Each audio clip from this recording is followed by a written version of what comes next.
everybody, this is Frankie Abbruzzino with realestatebyfrankie.com. I'm also a licensed agent with EDG Realty here in lovely Sarasota, Venice, Port Charlotte, Inglewood, Northport, Sarasota areas.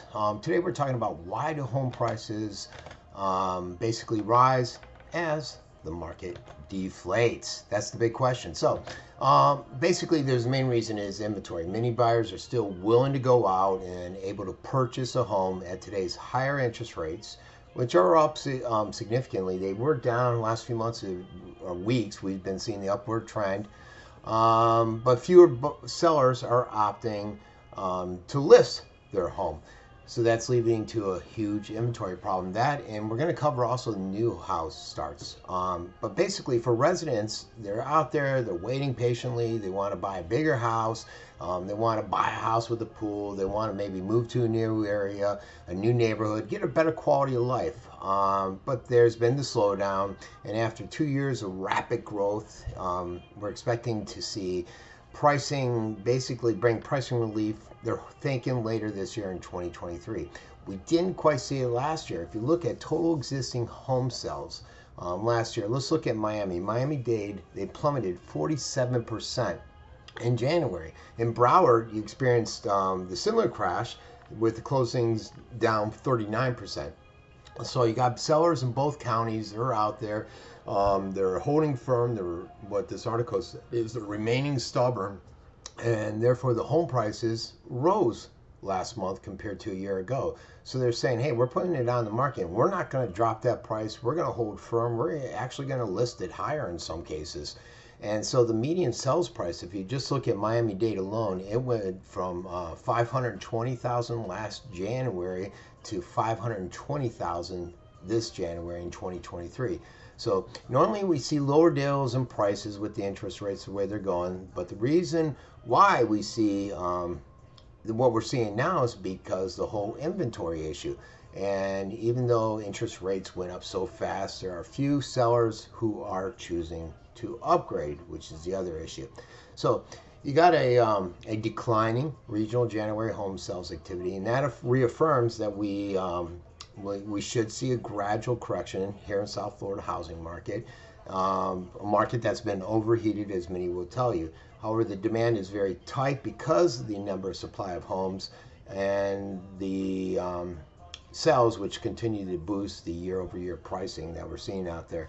So if you look at if I go back to that whole Miami-Dade thing, you see the housing cool down is finally underway. It comes as a good news for the buyers out there that are waiting on the sidelines. We see that transitioning going from a seller's market to a buyer's market. I was talking to some people about that transition just the other day at an open house. And although prices remain higher compared to last year, you're still seeing that month-to-month sales prices show consistent decline in Florida.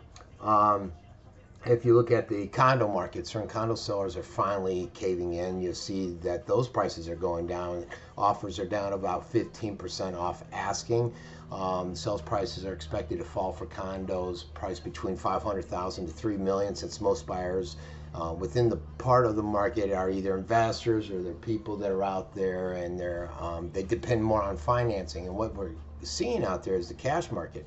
If you look at nearly half the home deals in January over in Miami, over 40% of them were cash purchases, which is higher than the 29% national average out there. So the finance isn't impacting them. The increased interest rates isn't impacting them because they're throwing out cash.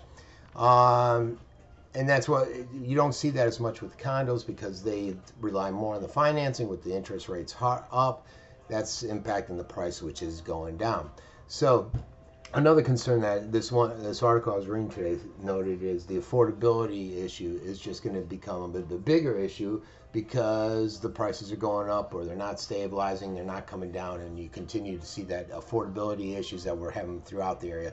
The other one is just the overall new construction. If you look at it, while the prices have slightly dropped year over year, at some point they're expecting it to in 2023. Florida needs between 5 to 10 years worth of new housing construction at the pace homes are being built today.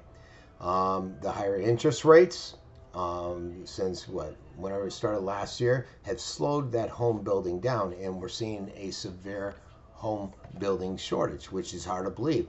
If you look at here in the Suncoast, you know, the Nils out there, he's building like crazy. And one of the biggest problems is the infrastructure isn't being put in play. You know, the politicians are all approving all the new houses everywhere, the rezoning at the expense of some individuals, but they're not planning out the infrastructure, which is one of the biggest issues. Here at Welland Park, it's going to be huge, the amount of homes that are going up there, but they're still saying for this area that there's a housing shortage, and that's one of the reasons why they're pushing and getting a lot of the rezoning that's taking place out there. So interesting aspects out there about the market. Hopefully this brings to light and gives some clarity on why do the home prices rise as the market deflates, essentially.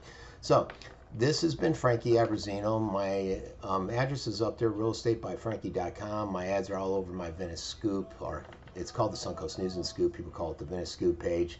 So you can stop by there at any time if you want to see what is available out there. I have an MLS page set up. If you want to see what your home might go for, there's a CMA you can do on my website, and it'll give you an idea of what your home could go for if you want to try to sell it. And that's it. So look it up, and everybody have a great day.